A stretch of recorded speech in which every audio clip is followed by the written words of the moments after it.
नमस्ते। आप देख रहे हैं हमारा यूट्यूब चैनल फोक टेल्स कहानी सुनो। आज मैं हाजिर हूँ मुंशी प्रेमचंद द्वारा लिखी कहानी बड़े भाई साहब। तो चलिए सुनते हैं। मेरे भाई साहब मुझसे 5 साल बड़े, लेकिन केवल 3 दर्जे आगे। उन्होंने भी उसी उम्र में पढ़ना शुरू किया था जब मैंने शुरू किया, लेकिन तालीम जैसे महत्व के मामले में वह जल्दबाजी से काम लेना पसंद ना करते थे। इस भवन की बुनियाद खूब मजबूत डालना चाहते थे, जिस पर आलीशान महल बन सके। 1 साल का काम 2 साल में करते थे, कभी कभी 3 साल भी लग जाते थे। बुनियाद ही पुख्ता ना हो तो मकान कैसे पायदार बने। मैं छोटा था, वह बड़े थे। मेरी उम्र 9 साल की थी, वह 14 साल के थे। उन्हें मेरी तब्बीह और निगरानी का पूरा और जन्म सिद्ध अधिकार था, और मेरी शालीनता इसी में थी कि उनके हुक्म को कानून समझूं। वह स्वभाव से बड़े अध्ययनशील थे, हरदम किताब खोले बैठे रहते, और शायद दिमाग को आराम देने के लिए कभी कॉपी पर, किताब के हाशियों पर चिड़ियों, कुत्तों, बिल्लियों की तस्वीरें बनाया करते थे। कभी कभी एक ही नाम या शब्द या वाक्य 10-20 बार लिख डालते। कभी एक शेर को बार बार सुंदर अक्षरों में नकल करते। कभी ऐसी शब्द रचना करते जिसमें ना कोई अर्थ होता, ना कोई सामंजस्य।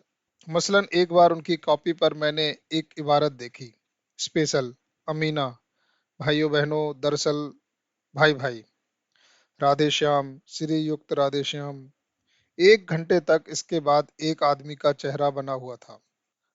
मैंने बहुत चेष्टा की कि इस पहेली का कोई अर्थ निकालूं, लेकिन असफल रहा, और उनसे पूछने का साहस न हुआ। वह 9वीं जमात में थे, मैं 5वीं में। उनकी रचनाओं को समझना मेरे लिए छोटा मुंह बड़ी बात थी। मेरा जी पढ़ने में बिल्कुल ना लगता था। 1 घंटा भी किताब लेकर बैठना पहाड़ था। मौका पाते ही हॉस्टल से निकलकर मैदान में आ जाता, और कभी कंकरियां उछालता, कभी कागज की तितलियां उड़ाता। और कहीं कोई साथी मिल गया तो पूछना ही क्या। कभी चार दीवारी पर चढ़कर नीचे कूद रहे हैं, कभी फाटक पर सवार, कभी आगे पीछे चलाते हुए मोटर कार का आनंद उठा रहे हैं। लेकिन कमरे में आते ही भाई साहब का वह रौद्र रूप देखकर प्राण सूख जाते। उनका पहला सवाल यह होता, कहाँ थे। हमेशा यही सवाल इसी ध्वनि में हमेशा पूछा जाता था, और इसका जवाब मेरे पास केवल मौन था। न जाने मेरे मुंह से यह बात क्यों न निकलती थी कि जरा बाहर खेल रहा था। मेरा मौन कह देता था कि मुझे अपना अपराध स्वीकार है, और भाई साहब के लिए इसके सिवा और कोई इलाज न था कि स्नेह और रोष से मिले हुए शब्दों में मेरा सत्कार करें। इस तरह अंग्रेजी पढ़ोगे तो जिंदगी भर पढ़ते रहोगे और हर्फ न आएगा। अंग्रेजी पढ़ना कोई हंसी खेल नहीं है कि जो चाहे पढ़ ले। नहीं, ऐरा गैरा नत्थु खैरा सभी अंग्रेजी के विद्वान हो जाते। यहाँ रात दिन आंखें फोड़नी पड़ती हैं और खून जलाना पड़ता है, तब कहीं यह विद्या आती है। और आती क्या है, हाँ, कहने को आ जाती है। बड़े बड़े विद्वान भी शुद्ध अंग्रेजी नहीं लिख सकते, बोलना तो दूर रहा। और मैं कहता हूँ, तुम कितने घोंगा हो कि मुझे देखकर भी सबक नहीं लेते। मैं कितनी मेहनत करता हूँ, यह तुम अपनी आंखों से देखते हो। अगर नहीं देखते तो यह तुम्हारी आंखों का कसूर है, तुम्हारी बुद्धि का कसूर है। इतने मेले तमाशे होते हैं, मुझे तुमने कभी देखने जाते देखा है। रोज ही क्रिकेट और हॉकी मैच होते हैं, मैं पास नहीं फटकता, हमेशा पढ़ता रहता हूँ। उस पर भी एक एक दर्जे में 2-2 3-3 साल पढ़ा रहता हूँ। फिर भी तुम कैसे आशा करते हो कि तुम यूं खेल कूद में वक्त गंवाकर पास हो जाओगे। मुझे तो 2-3 साल लगते हैं, तुम उम्र भर इसी दर्जे में पड़े सड़ते रहोगे। अगर तुम्हें इस तरह उम्र गंवानी है तो बेहतर है घर चले जाओ और मजे से गुल्ली डंडा खेलो। दादा की गाड़ी कमाई के रुपये क्यों बर्बाद करते हो। मैं ही लताड़ सुनकर आंसू बहाने लगता। जवाब ही क्या था, अपराध तो मैंने किया, लताड़ कौन सहे। भाई साहब उपदेश की कला में निपुण थे।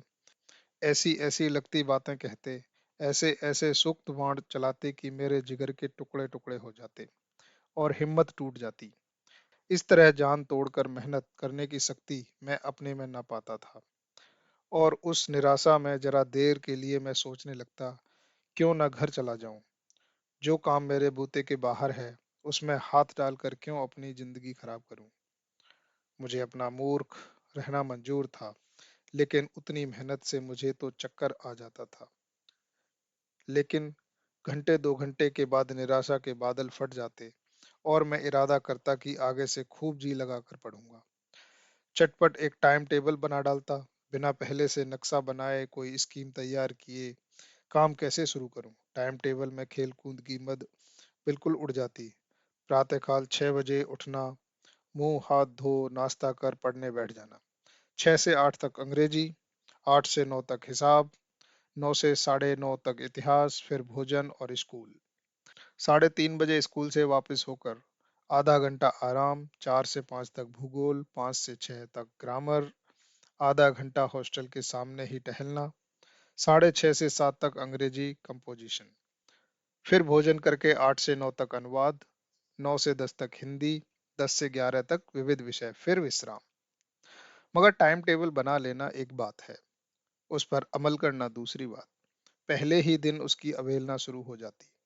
मैदान की वह सुखद हरियाली, हवा के हल्के हल्के झोंके, फुटबॉल की वह उछल कूद, कबड्डी के वह दांव घात, वॉलीबॉल की वह तेजी और फुर्ती मुझे अज्ञात और अनिवार्य रूप से खींच ले जाती। और वहां जाते ही मैं सब कुछ भूल जाता। वह जानलेवा टाइम टेबल, वह आंख फोड़ पुस्तकें, किसी की याद न रहती। और भाई साहब को नसीहत और फजीहत का अवसर मिल जाता। मैं उनके साय से भागता था, उनकी आंखों से दूर रहने की चेष्टा करता, कमरे में इस तरह दबे पांव आता कि उन्हें खबर ना हो। उनकी नजर मेरी ओर उठी और मेरे प्राण निकले। हमेशा सिर पर एक नंगी तलवार सी लटकती मालूम होती। फिर भी जैसे मौत और विपत्ति के बीच में आदमी मोह और माया के बंधन में जकड़ा रहता है। मैं फटकार और घुड़कियों खाकर भी खेल कूद का तिरस्कार न कर सकता था। सालाना इम्तिहान हुआ, भाई साहब फेल हो गए, मैं पास हो गया और दर्जे में प्रथम आया। मेरे और उनके बीच केवल 2 साल का अंतर रह गया। जी मैं आया भाई साहब को आड़े हाथों लूं। आपकी वह घोर तपस्या कहाँ गई। मुझे देखिए, मजे से खेलता भी रहा और दर्जे में अव्वल भी हूँ। लेकिन वह इतने दुखी और उदास थे कि मुझे उनसे दिली हमदर्दी हुई और उनके घाव पर नमक छिड़कने का विचार ही लज्जास्पद जान पड़ा। हाँ, अब मुझे अपने ऊपर कुछ अभिमान हुआ और आत्मसम्मान भी बढ़ा। भाई साहब का वह रौब मुझ पर ना रहा। आजादी से खेल कूद में शरीक होने लगा। दिल मजबूत था। अगर उन्होंने फिर मेरी फजीहत की तो मैं साफ कह दूंगा, आपने अपना खून जलाकर कौन सा तीर मार लिया। मैं तो खेलते कूदते दर्जे में अव्वल आ गया। जबान से यह हेकड़ी जताने का साहस न होने पर भी मेरे रंग ढंग से साफ जाहिर होता था कि भाई साहब का वह आतंक मुझ पर नहीं था। भाई साहब ने इसे भांप लिया। उनकी सहज बुद्धि बहुत तीव्र थी। और एक दिन जब मैं भोर का सारा समय गुल्ली डंडे की भेंट करके ठीक भोजन के समय लौटा, तो भाई साहब ने मानो तलवार खींच ली और मुझ पर टूट पड़े। देखता हूँ इस साल पास हो गए और दर्जे में अव्वल आ गए, तो तुम्हें दिमाग हो गया है। मगर भाईजान, घमंड तो बड़े बड़े का नहीं रहा। तुम्हारी क्या हस्ती है। इतिहास में रावण का हाल तो पढ़ा ही होगा। उसके चरित्र से तुमने कौन सा उपदेश लिया, या यूं ही पढ़ गए। महज इम्तिहान पास कर लेना कोई चीज नहीं, असल चीज है बुद्धि का विकास। जो कुछ पढ़ो उसका अभिप्राय समझो। रावण भूमंडल का स्वामी था। ऐसे राजाओं को चक्रवर्ती कहते हैं। आजकल अंग्रेजों के राज्य का विस्तार बहुत बड़ा हुआ है, पर इन्हें चक्रवर्ती नहीं कह सकते। संसार में अनेक राष्ट्र अंग्रेजों का आधिपत्य स्वीकार नहीं करते, बिल्कुल स्वाधीन हैं। रावण चक्रवर्ती राजा था। संसार के सभी महीप उसे कर देते थे। बड़े बड़े देवता उसकी गुलामी करते थे। आग और पानी के देवता भी उसके दास थे। मगर उसका अंत क्या हुआ। घमंड ने उसका नाम निशान तक मिटा दिया। कोई उसे एक चुल्लू पानी देने वाला भी न बचा। आदमी और जो कुकर्म चाहे करे, पर अभिमान न करे, इतराए नहीं। अभिमान किया और दीन दुनिया दोनों से गया। शैतान का हाल भी पड़ा ही होगा। उसे यह अभिमान हुआ कि ईश्वर का उससे बढ़कर सच्चा भक्त कोई है ही नहीं। अंत में यह हुआ कि स्वर्ग से नरक में ढकेल दिया गया। शाहे रोम ने भी एक बार अहंकार किया, भीख मांग मांग कर मर गया। तुमने तो अभी केवल एक दर्जा पास किया है और अभी से तुम्हारा सिर फिर गया। तब तो तुम आगे बढ़ चुके। यह समझ लो कि तुम अपनी मेहनत से नहीं पास हुए, अंधे के हाथ बटेर लग गई है। मगर बटेर केवल एक हाथ लग सकती है, बार बार नहीं लग सकती।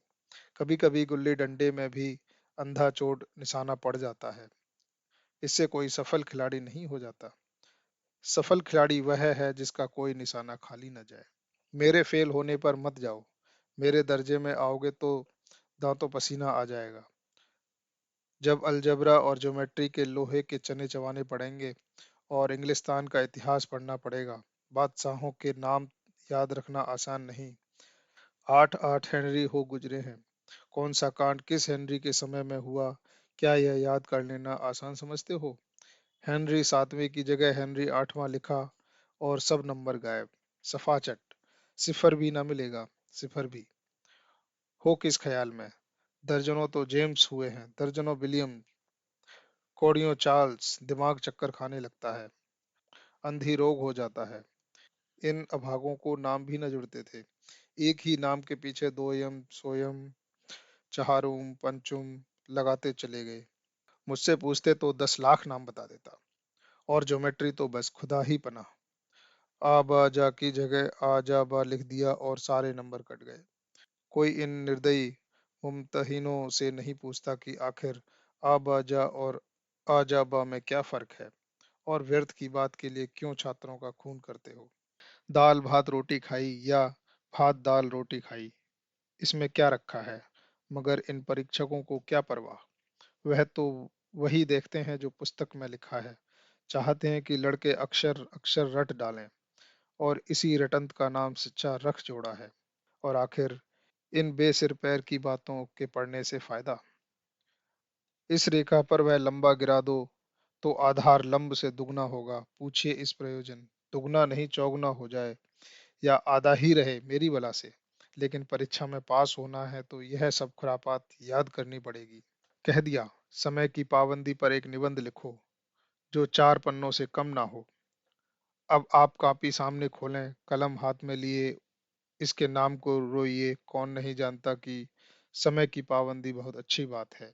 इससे आदमी के जीवन में संयम आ जाता है, दूसरों का उस पर स्नेह होने लगता है और उसके कारोबार में उन्नति होती है। लेकिन इस जरा सी बात पर 4 पन्ने कैसे लिखें? जो बात एक वाक्य में कही जा सके उसे 4 पन्नों में लिखने की क्या जरूरत। मैं तो इसे हिमाकत कहता हूँ। यह तो समय की किफायत नहीं बल्कि उसका दुरुपयोग है कि व्यर्थ में किसी बात को ठूंस दिया जाए। हम चाहते हैं आदमी जो कुछ कहना हो चटपट कह दे और अपनी राह ले, मगर नहीं, आपको 4 पन्ने रगड़ने पड़ेंगे, चाहे जैसे लिखिए, और पन्ने भी पूरे फुल स्केप के आकार के। यह छात्रों पर अत्याचार नहीं तो और क्या है। अनर्थ तो यह है कि कहा जाता है समय की पाबंदी पर संक्षेप में एक निबंध लिखो जो 4 पन्नों से कम ना हो। ठीक, संक्षेप में तो 4 पन्ने हुए, नहीं शायद 100-200 पन्ने लिखवाते। तेज भी दौड़िए और धीरे धीरे भी। उल्टी बात है या नहीं? बालक भी इतनी सी बात समझ सकता है, लेकिन इन अध्यापकों को इतनी तमीज भी नहीं। उस पर दावा यह है कि हम अध्यापक हैं। मेरे दर्जे में आओगे लाला तो ये सारे पापड़ बेलने पड़ेंगे, और तब आटे दाल का भाव मालूम होगा। इस दर्जे में अव्वल आ गए हो तो जमीन पर पाँव नहीं रखते। इसलिए मेरा कहना मानिए। लाख फेल हो गया हूँ लेकिन तुमसे बड़ा हूँ। संसार का मुझे तुमसे ज्यादा अनुभव है। जो कहता हूँ उसे गृह बांधिए, नहीं पछताइएगा। स्कूल का समय निकट था। नहीं ईश्वर जाने यह उपदेश माला कब समाप्त होती। भोजन आज मुझे निस्वाद सा लग रहा था। जब पास होने पर यह तिरस्कार हो रहा है तो फेल हो जाने पर शायद प्राण ही ले लिए जाएं। भाई साहब ने अपने दर्जे की पढ़ाई का जो भयंकर चित्र खींचा था उसने मुझे भयभीत कर दिया। स्कूल छोड़कर घर नहीं भागा, यही ताज्जुब है। लेकिन इतने तिरस्कार पर भी पुस्तकों में मेरी अरुचि ज्यों की त्यों बनी रही। खेल कूद का कोई अवसर हाथ से ना जाने देता। पढ़ता भी मगर बहुत कम। बस इतना कि रोज टास्क पूरा हो जाए और दर्जे में जलील ना होना पड़े। अपने ऊपर जो विश्वास पैदा हुआ था वह फिर लुप्त हो गया और फिर चोरों का सा जीवन कटने लगा। फिर सालाना इम्तिहान हुआ और कुछ ऐसा संयोग हुआ कि मैं फिर पास हुआ और भाई साहब फिर फेल हो गए। मैंने बहुत मेहनत नहीं की पर ना जाने कैसे दर्जे में अव्वल आ गया। मुझे खुद अचरज हुआ। भाई साहब ने प्राणांतक परिश्रम किया। कोर्स का एक एक शब्द चाट गए थे। 10 बजे रात तक इधर, 4 बजे भोर से उधर, 6 से 9:30 तक स्कूल जाने के पहले मुद्रा कांतिहीन हो गई थी मगर बेचारे फेल हो गए। मुझे उन पर दया आती थी। नतीजा सुनाया गया तो वह रो पड़े और मैं भी रोने लगा। अपने पास होने की खुशी आधी हो गई। मैं भी फेल हो गया होता तो भाई साहब को इतना दुख ना होता। लेकिन विधि की बात कौन टाले। मेरे और भाई साहब के बीच में अब केवल एक दर्जे का अंतर और रह गया। मेरे मन में एक कुटिल भावना उदय हुई कि कहीं भाई साहब एक साल और फेल हो जाएं तो मैं उनके बराबर हो जाऊं। फिर वह किस आधार पर मेरी फजीहत कर सकेंगे। लेकिन मैंने इस विचार को दिल से बलपूर्वक निकाल डाला। आखिर वह मेरे हित के विचार से ही तो मुझे डांटते हैं। मुझे इस वक्त अप्रिय लगता है अवश्य, मगर यह शायद उनके उपदेशों का ही असर है कि मैं दनादन पास होता जाता हूँ और इतने अच्छे नंबरों से। अब भाई साहब बहुत कुछ नरम पड़ गए थे। कई बार मुझे डांटने का अवसर पाकर भी उन्होंने धीरज से काम लिया। शायद अब वह खुद समझने लगे थे कि मुझे डांटने का अधिकार उन्हें नहीं रहा, या रहा भी तो बहुत कम। मेरी स्वच्छंदता भी बढ़ी। मैं उनकी सहिष्णुता का अनुचित लाभ उठाने लगा। मुझे कुछ ऐसी धारणा हुई कि मैं पास ही हो जाऊंगा, पढ़ूं या ना पढ़ूं। मेरी तकदीर बलवान है। इसलिए भाई साहब के डर से जो थोड़ा बहुत पढ़ लिया करता था वह भी बंद हुआ। मुझे कनकौए उड़ाने का नया शौक पैदा हो गया था और अब सारा समय पतंगबाजी की ही भेंट होता था। फिर भी मैं भाई साहब का अदब करता था और उनकी नज़र बचाकर कनकौए उड़ाता था। मांझा देना, कन्ने बांधना, पतंग टूर्नामेंट की तैयारियां आदि समस्याएं सब गुप्त रूप से हल की जाती थीं। मैं भाई साहब को यह संदेह न करने देना चाहता था कि उनका सम्मान और लिहाज मेरी नज़रों में कम हो गया है। एक दिन संध्या समय हॉस्टल से दूर मैं एक कनकौआ लूटने बेतहाशा दौड़ा जा रहा था। आंखें आसमान की ओर थीं और मन उस आकाशगामी पथिक की ओर। मैं मंद गति से झूमता पतन की ओर चला आ रहा था, मानो कोई आत्मा स्वर्ग से निकलकर विरक्त मन से नए संस्कार ग्रहण करने जा रही हो। बालकों की पूरी सेना लग गए और झाड़दार बांस लिए इनका स्वागत करने को दौड़ी आ रही थी। किसी को अपने आगे पीछे की कोई खबर न थी। सभी मानो उस पतंग के साथ ही आकाश में उड़ रहे थे, जहां सब कुछ समतल है, ना मोटर कारें हैं, ना ट्राम, ना गाड़ियां। सहसा भाई साहब से मेरी मुठभेड़ हो गई, जो शायद बाजार से लौट रहे थे। उन्होंने वही हाथ पकड़ लिया और उग्र भाव से बोले, इन बाजारी लौंडों के साथ धेले के कनकौए के लिए दौड़ते तुम्हें शर्म नहीं आती? तुम्हें इसका भी कुछ लिहाज नहीं कि अब नीची जमात में नहीं हो, बल्कि 8वीं जमात में आ गए हो और मुझसे केवल एक दर्जा नीचे हो। आखिर आदमी को कुछ तो अपनी पोजीशन का ख्याल रखना चाहिए। एक जमाना था कि लोग 8वां दर्जा पास करके नायब तहसीलदार हो जाते थे। मैं कितने ही मिडिलचियों को जानता हूँ जो आज अव्वल दर्जे के डिप्टी मजिस्ट्रेट या सुपरिटेंडेंट हैं। कितने ही 8वीं जमात वाले हमारे लीडर और समाचार पत्रों के संपादक हैं। बड़े बड़े विद्वान उनकी मातहती में काम करते हैं और तुम उसी 8वें दर्जे में आकर बाजारी लौंडों के साथ कनकौए के लिए दौड़ रहे हो। मुझे तुम्हारी इस कम अकली पर दुख होता है। तुम जहीन हो, इसमें शक नहीं, लेकिन वह जहन किस काम का जो हमारे आत्मगौरव की हत्या कर डाले। तुम अपने दिल में समझते होंगे मैं भाई साहब से महज एक दर्जा नीचे हूँ और अब उन्हें मुझको कुछ कहने का हक नहीं है। लेकिन यह तुम्हारी गलती है। मैं तुमसे 5 साल बड़ा हूँ और चाहे तुम आज मेरी ही जमात में आ जाओ और परीक्षकों का यही हाल है, तो निसंदेह अगले साल तुम मेरे समकक्ष हो जाओगे और शायद एक साल बाद मुझसे आगे भी निकल जाओ। लेकिन मुझ में और तुम में 5 साल का अंतर है, उसे तुम क्या खुदा भी नहीं मिटा सकता। मैं तुमसे 5 साल बड़ा हूं और हमेशा रहूंगा। मुझे दुनिया का और जिंदगी का जो तजुर्बा है, तुम उसकी बराबरी नहीं कर सकते। चाहे तुम एमए या डी फिल या डी लिट ही क्यों ना हो जाओ, समझ किताबें पढ़ने से नहीं आती, दुनिया देखने से आती है। हमारी अम्मा ने कोई दर्जा नहीं पास किया और दादा भी शायद 5वीं 6ठी जमात के आगे नहीं गए, लेकिन हम दोनों चाहे सारी दुनिया की विद्या पढ़ लें, अम्मा और दादा को हमें समझाने और सुधारने का अधिकार हमेशा रहेगा। केवल इसलिए नहीं कि वे हमारे जन्मदाता हैं, बल्कि इसलिए कि उन्हें दुनिया का हमसे ज्यादा तजुर्बा है और रहेगा। अमेरिका में किस तरह की राज व्यवस्था है और 8वें हेनरी ने कितने विवाह किए और आकाश में कितने नक्षत्र हैं, यह बातें चाहे उन्हें ना मालूम हो, लेकिन हजारों ऐसी बातें हैं जिनका ज्ञान उन्हें हमसे और तुमसे ज्यादा है। देव ना करे आज मैं बीमार हो जाऊं तो तुम्हारे हाथ पांव फूल जाएंगे।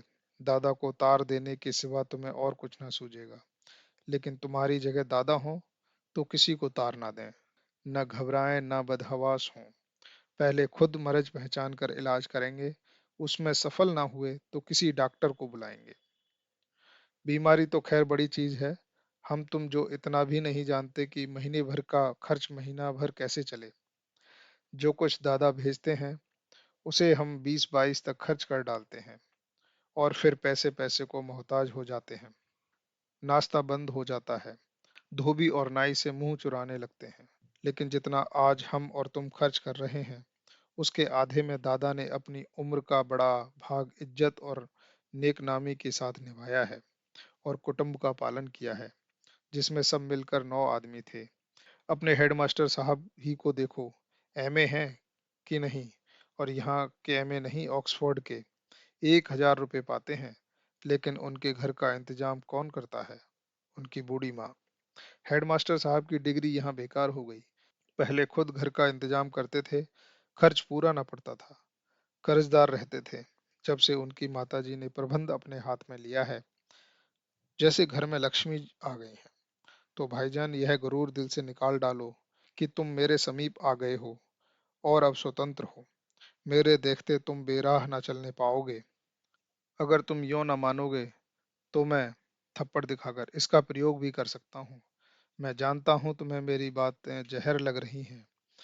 मैं उनकी इस नई युक्ति से नतमस्तक हो गया। मुझे आज सचमुच अपनी लघुता का अनुभव हुआ और भाई साहब के प्रति मेरे मन में श्रद्धा उत्पन्न हुई। मैंने सजल आंखों से कहा, हरगिज नहीं।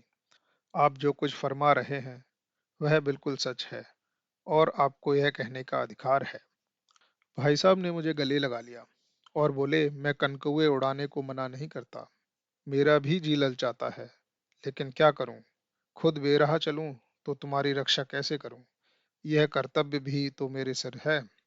संयोग से उसी वक्त एक कटा हुआ कनकौआ हमारे ऊपर से गुजरा। उसकी डोर लटक रही थी। लड़कों का एक गोल पीछे पीछे दौड़ा चला आता था। भाई साहब लंबे हैं ही, उछलकर उसकी डोर पकड़ ली और बेतहाशा हॉस्टल की तरफ दौड़े।